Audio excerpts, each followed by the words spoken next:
காட்சி 3. அந்த நாட்களில் கணக்கெடுப்பு அறிவிக்கப்பட்டதால் யோசேப்பு மற்றும் மரியாள் பெத்லகேமுக்கு பயணம் செய்து கொண்டிருந்த பொழுது மரியாவுக்கு பேறுகாலம் வந்தது.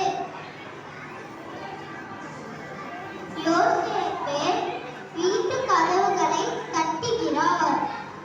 சில நாட்களுக்கு ஓர் அறை கிடைக்குமா? எல்லா அறைகளும் நிரம்பிவிட்டது. ஆனால் அங்கே ஒரு மாட்டு தொழு உள்ளது. நீங்கள் விரும்பினால் தங்கலாம். அந்த எளிய தொழுவத்தில் ஆடுகள் பசுக்களுடன் நம் மீட்பர் பிறந்தார்.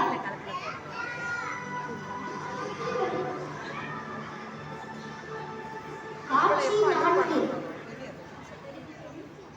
மெய்ப்பர்கள் வயலில் திடீர் ஒளி.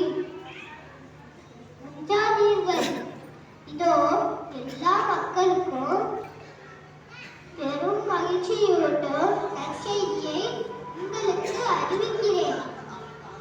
இன்று ஆண்டவராகிய மெசியா என்னும் மீட்பர் பிறந்திருக்கிறார். நாம் சென்று அந்த குழந்தையை பார்ப்போம்.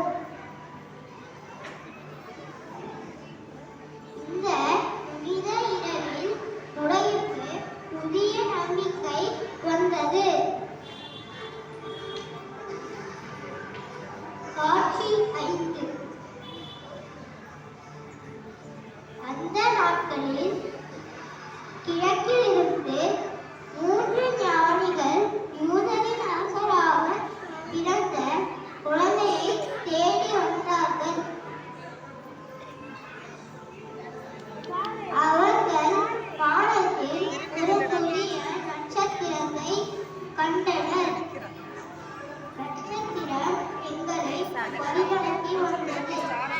அவர் அரசராக பிறந்திருக்கிறார். அவர் உலகிற்கான நம்பிக்கை.